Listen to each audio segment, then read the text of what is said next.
ऋषियों ने पूछा, प्रभु, इस भूतल पर कितने द्वीप हैं? कितने समुद्र और पर्वत हैं? कितने वर्ष पृथ्वी के खंड हैं? उनमें कौन कौन सी नदियां बतलाई जाती हैं? इस विस्तृत भूमि का प्रमाण कितना है? लोकालोक पर्वत कैसा है? तथा चंद्रमा और सूर्य को गति, अवस्थिति और परिमाण कितना है? ये सब हमें विस्तार पूर्वक बतलाइए, क्योंकि आप यथार्थवेता हैं। हम लोग ये सारा विषय आपके मुख से सुनना चाहते हैं। 13 सूत जी कहते हैं, ऋषियों, द्वीपों के तो हजारों भेद हैं, परंतु वे सभी इन्हीं 7 प्रधान द्वीपों के अंतर्गत हैं। इस संपूर्ण जगत का क्रमशः वर्णन करना संभव नहीं है, अतः चंद्रमा, सूर्य आदि ग्रहों के साथ उन 7 द्वीपों का ही वर्णन कर रहा हूँ। साथ ही मनुष्य के अनुमानानुसार उनका प्रमाण भी बतला रहा है, क्योंकि जो अचित्य भाव है उन्हें बुद्धि, ज्ञान एवं अनुमान द्वारा ही सिद्ध करने को चेष्टा नहीं करनी चाहिए। जो प्रकृति से परे है वही अचित्य का लक्षण है। अब मैं 7 वर्षों का वर्णन प्रारंभ कर रहा हूँ। इनमें सर्वप्रथम योजन के परिमाण से जम्बूद्वीप का जितना बड़ा विस्तृत मंडल है उसे बतला रहा हूँ। सुनिए, जम्बूद्वीप का विस्तार 1,00,000 योजन है। यह अनेकों प्रकार के सुंदर देशों एवं नगरों से परिपूर्ण है। इसमें सिद्ध और चारण निवास करते हैं। ये सभी प्रकार को धातुओं से संयुक्त एवं शिला समूहों से समन्वित पर्वतों द्वारा सुशोभित है। उन पर्वतों से निकलने वाली नदियों से ये चारों ओर में व्याप्त है। इसमें पूर्व से पश्चिम तक फैले हुए अत्यंत विस्तृत वर्षपवत है। इसमें पूर्व और पश्चिम दोनों ओर के समुद्रों तक फैला हुआ हिमवान नामक पर्वत है, जो सदा बर्फ से ढका रहता है। इसके बाद सुवर्ण से व्याप्त हेमकूट नामक पर्वत है। तत्पश्चात जो चारों ओर से देखने में अत्यंत सुंदर है वो निषेध नामक महान पर्वत है। 113 इसके एक ओर सुवर्णमय मेरु पर्वत है, जिसके चारों पार्श्वभाग 4 रंगों की है और जो उल्बमय गर्भाशय के समान कहा जाता है। ये चारों दिशाओं में 24,000 योजनों तक फैला हुआ है। इसका ऊपरी भाग वृत्त की आकृति का अर्थात गोलाकार है तथा निचला भाग चौकोर है। इसके पार्श्वभाग नाना प्रकार की रंग बिरंगी समतल भूमियों से युक्त है, जिससे प्रजापति के गुणों से युक्त सा दिखता है। यह अव्यक्त जन्मा ब्रह्मा के नाभि बंधन से उद्भूत हुआ है। इसका पूर्वी भाग श्वेत रंग का है, इसी से इसकी ब्राह्मणता झलकती है। इसका दक्षिणी भाग पीले रंग का है, इसी से इसमें वैश्य की प्रतीति होती है। इसका पश्चिमी भाग भंवरे के पंख सरीखा काला है, इसी से इसकी शूद्रता तथा अर्थ और काम दोनों दृष्टियों से मेरु के नाम को सार्थकता सिद्ध होती है। इसका उत्तरी भाग स्वभाव से हो लाल रंग का है, इसी से इसका क्षत्रियत्व सूचित होता है। इस प्रकार मेरु के चारों रंगों का विवरण बतलाया गया है। तदनंतर नील पर्वत है, जो वैदूर्यमणि से व्याप्त है। पुनः श्वेत पर्वत है, जो सुवर्णमय होने के कारण पीले रंग का है तथा सुवर्णमय शिखरों से सुशोभित श्रृंगवान पर्वत है, जो मयूर पिच्छ सरीखे चित्र विचित्र रंगों वाला है। ये सभी पर्वतराज सदा सिद्धों एवं चारणों से सेवित होते रहते हैं। उनका भीतरी व्यास 9,000 योजन बतलाया जाता है। पृथ्वी के मध्य भाग में इलावृत नामक वर्ष है, जो महामेरु पर्वत के चारों ओर फैला हुआ है। ये 24,000 योजन की समतल भूमि में विस्तृत है। इसके मध्य भाग में महामेरु नामक पर्वत है, जो धूम रहित अन्न के समान चमकता रहता है। मेरु पर्वत का आधा दक्षिणी भाग दक्षिण मेरु और आधा उत्तरी भाग उत्तर मेरु के नाम से प्रसिद्ध है। इस प्रकार जो 7 वर्ष बतलाए गए हैं उनमें पृथक पृथक 7 वर्ष पवत हैं, जो दक्षिण से उत्तर तक 2,000 योजन के परिमाण में फैले हुए हैं। जम्बूद्वीप का विस्तार इन्हीं वर्षों तथा पर्वतों के विस्तार के बराबर कहा जाता है। इनमें नील और निषेध ये दोनों विशाल पर्वत हैं तथा श्वेत, हेमकूट, हिमवान और श्रृंगवान ये अपेक्षाकृत उनसे छोटे हैं। ऋषभ पर्वत जम्बूद्वीप के समान ही विस्तार वाला बतलाया जाता है। हेमकूट पर्वत ऋषभ पर्वत के 12वें भाग से न्यून है और हिमवान उसके 20वें अंश से कम है। हेमकूट नामक महान पर्वत 88,000 योजन के परिमाण वाला कहा जाता है तथा हिमवान पर्वत पूर्व से पश्चिम तक 80,000 योजन में फैला हुआ है। जम्बूद्वीप के मंडलाकार में स्थित होने के कारण इन पर्वतों का न्यूनाधिक्य बतलाया गया है। पर्वतों की हो भांति वर्षों में भी भिन्नता है। वे सभी एक दूसरे से उत्तर दिशा को ओर फैले हुए हैं। इनके बीच में देश बसे हुए हैं, जो 7 वर्षों में विभक्त हैं। ये सभी वर्ष ऐसे पर्वतों से घिरे हुए हैं, जो झरनों के कारण अगम्य हैं। इसी प्रकार 7 नदियों के विभाजन से ये परस्पर गमनागमन रहित हैं। इन वर्षों में सब ओर अनेकों जातियों के प्राणी निवास करते हैं। ये हिमवान पर्वत से संबंधित वर्ष भारतवर्ष के नाम से विख्यात है। Allele 19-28 allele. हिमवान के बाद हेमकूट तक का प्रदेश किमपुरुष नाम से कहा जाता है तथा हेमकूट से आगे निषेध पर्वत तक हरिवर्ष कहलाता है। हरिवर्ष के बाद मेरु पर्वत तक का प्रदेश इलावृत वर्ष के नाम से तथा इलावृत के बाद नील पर्वत तक का प्रदेश रम्यक वर्ष के नाम से विख्यात है। रम्यक वर्ष के बाद तपर्वत तक का जो प्रदेश है वो हिरण्यकवर्ष के नाम से प्रसिद्ध है। हिरण्यकवर्ष के बाद श्रृंगशाक नामक वर्ष है, जिसे कुरुवर्ष भी कहते हैं। मेरु पर्वत के दक्षिण और उत्तर दिशा में धनुष के आकार में 2 वर्ष स्थित है। उन्हों के मध्य में इलावृत वर्ष है। निषेध पर्वत के पूर्व दिशा में मेरु की वेदी का अर्धभाग दक्षिण वेदी और इलावरी से पश्चिम की ओर वेदी का आधा भाग उत्तर वेदी के नाम से विख्यात है। इन्हीं दोनों के बीच में मेरु की स्थिति समझनी चाहिए, जहां इलावृत वर्ष अवस्थित है। नील पर्वत के दक्षिण और निषेध पर्वत के उत्तर माल्यवान नामक पर्वत है, जिसकी गणना विशाल पर्वतों में है। यह उत्तर से दक्षिण की ओर लंबा है। ये पश्चिम दिशा में सागर पर्यंत 32,000 योजन में फैला हुआ है। इस प्रकार माल्यवान पर्वत नील और निषेध पर्वतों के बीच में 1,000 योजन के विस्तार में स्थित है। इसी तरह गंधमादन पर्वत भी 32,000 योजन विस्तृत बतलाया गया है। इन दोनों के मंडल के मध्य में मेरु नामक स्वर्णमय पर्वत है। ये 4 प्रकार के रंगा से युक्त, चौकोर और अत्यंत ऊंचा है। 29-37 उसके पार्श्वभाग अनेक प्रकार के रंगों से विभूषित हैं। इसका पूर्वीय भाग श्वेत, दक्षिणी भाग पीला,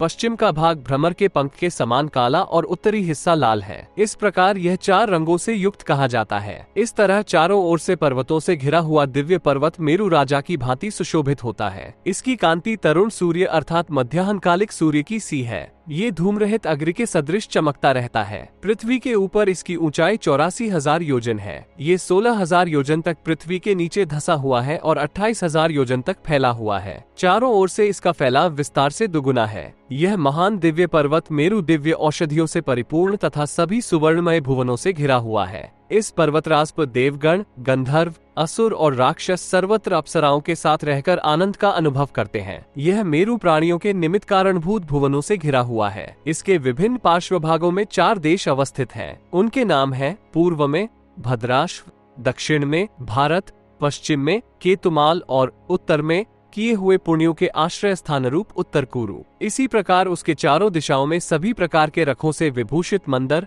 गंधमादन, विपुल और सुपार्श्व नामक विषकंभ पर्वत भी विद्यमान हैं। उनके ऊपर अरुणोद, मानस, सितद और भद्र नामक सरोवर और अनेकों वन हैं तथा मंदर पर्वत पर भद्रकदम्ब, गंधमादन पर जामुन, विपुल पर पीपल और सुपार्श्व पर बरगद का वृक्ष है। गंधमादन के पश्चिम भाग में अमरगंडिक नामक पर्वत है, जो सब ओर से 32,000 योजन की समतल भूमि से संपन्न है। वहाँ शुभ कर्म करने वाले निवासी केतुमाल नाम से विख्यात हैं। वे सभी कालाग्नि के समान भयानक, महान, सत्व संपन्न एवं महाबली होते हैं। वहाँ की स्त्रियों के शरीर का रंग लाल कमल के समान होता है। वे परम सुंदरी एवं देखने में आह्लादकारिणी होती हैं। उस पर कटहल का एक महान दिव्य वृक्ष है, जिसके पत्ते अत्यंत चमकीले हैं। उसके फलों का रस पीकर वहाँ के निवासी 10,000 वर्षों तक जीवित रहते हैं। माल्यवान के पूर्वी भाग में पूर्वगंडिका नामक पर्वत है, जो 32,000 योजन लंबा और 100 योजन चौड़ा कहा जाता है। उसकी तलहटी में भद्राश्व नामक देश है, जहाँ के निवासी सदा प्रसन्न मन रहते हैं। वहाँ भद्रमाल नामक वन है, जिसमें कालाम्र नामक एक महान वृक्ष है। वहाँ के निवासी पुरुष गोरे, महान, सत्व संपन्न एवं महाबली होते हैं तथा कुछ स्त्रियां कुमुदिनी की सी कांति वाली, परम सुंदरी एवं देखने में प्रिय लगने वाली होती हैं। इसी प्रकार कुछ स्त्रियां गौर वर्ण वाली होती हैं। उनकी कांति चंद्रमा सरीखी उज्जवल होती है और उनका मुख पूर्णिमा के चंद्रमा के समान चमकदार होता है। उनका शरीर भी चंद्रमा के समान शीतल होता है और उससे कमल को सी गंध निकलती है। कालाम्र वृक्षों के फलों का रस पान कर वहाँ के सभी निवासियों की युवावस्था स्थिर बनी रहती है और वे निरोग रहकर 10,000 वर्षों तक जीवित रहते हैं। सूत जी कहते हैं, ऋषियों, पूर्व काल में ब्रह्मा ने स्वभावतः मुझ पर कृपा कर जिन वर्षों का वर्णन किया था, उनका विवरण मैं आप लोगों को बतला चुका। अब पुनः आप लोगों से किसका वर्णन करूं? सूत जी की यह बात सुनकर वे सभी व्रतनिष्ठ ऋषि विस्मय विमुग्ध हो गए। तत्पश्चात वे प्रसन्नता पूर्वक बोले, ऋषियों ने पूछा, मुने पूर्व और पश्चिम दिशा में स्थित जो देश है उनके विषय में तो आप हम लोगों को बतला चुके। अब उत्तर दिशा में स्थित वर्षों और पर्वतों का वर्णन कीजिए। साथ ही उन पर्वतों पर निवास करने वाले लोगों का चरित्र भी यथार्थ रूप से बतलाइए। ऋषियों द्वारा इस प्रकार कहे जाने पर सूत जी ने पुनः उनसे वर्णन करना आरंभ किया। सूत जी कहते हैं, ऋषि, पहले मैं आप लोगों जिन वर्षों के विषय में वर्णन कर चुका हूँ, उनके अतिरिक्त अन्य वर्षों का वर्णन सुनिए। नील पर्वत से दक्षिण और निषद पर्वत से उत्तर दिशा में रमणक नामक वर्ष है, जहाँ की प्रजाएं विशेष विलासिनी एवं स्वच्छ गौरवर्ण वाली होती हैं। वहाँ उत्पन्न हुए सारे मानव गौरवर्ण, कुलीन और देखने में प्रिय लगने वाले होते हैं। वहाँ भी रोहिण नामक एक महान बरगद का वृक्ष है। उसी के फलों का रस पान करके वहाँ के निवासी जीवन निर्वाह करते हैं। वे सभी महान भाग्यशाली श्रेष्ठ पुरुष सदा प्रसन्न रहते हुए 11,000 वर्षों तक जीवित रहते हैं। श्वेत पर्वत के उत्तर और श्रृंगवान पर्वत के दक्षिण पार्श्व में हिरण्वत नामक वर्ष है, जहाँ हिरण्यती नाम की नदी प्रवाहित होती है। वहाँ निवासी श्रेष्ठ मानव, महाबली, महापराक्रमी, नित्य प्रसन्नचित, गौरवर्ण, कुलीन और देखने में मनोरम होते हैं। वे 12,500 वर्षों की आयु तक जीवित रहते हैं। उस वर्ष में पत्तों से आच्छादित लकुच बड़हर का एक महान वृक्ष है। उसके फलों का रस पीकर वहाँ के मानव जीवन यापन करते हैं। श्रृंगवान पर्वत के 3 शिखर हैं, जो बड़े ऊंचे ऊंचे हैं। उनमें से एक मणि से परिपूर्ण, एक सुवर्ण से संपन्न और एक सर्वरत्नमय एवं भुवनों से सुशोभित है। इस श्रृंगवान पर्वत के उत्तर और दक्षिण समुद्र तट तक उत्तर कुरु नामक वर्ष है, जो परम पुण्यप्रद एवं सिद्धा द्वारा सुसेवित है। वहाँ नदियों में दिव्य अमृत तुल्य जल प्रवाहित होता है। वृक्ष मधुसदृश मीठे फल वाले होते हैं और उन्हों से वस्त्र,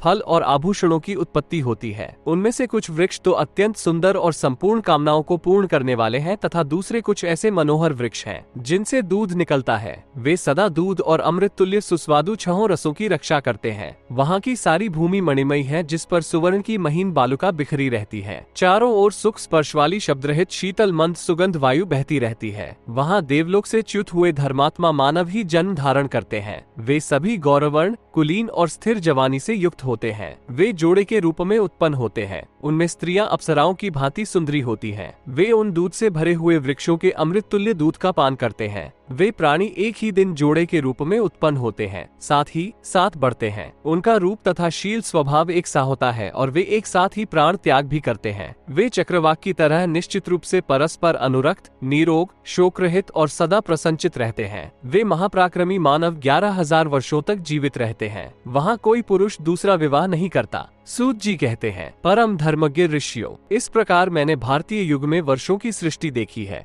जिसका वर्णन कर दिया। अब पुनः आप लोगों को क्या बतलाऊं? बुद्धिमान सूतपुत्र द्वारा इस प्रकार कहे जाने पर ऋषियों ने पुनः उत्तरवर्ती वर्षों के विषय में सुनने के लिए सूतनंदन से जिज्ञासा प्रकट की।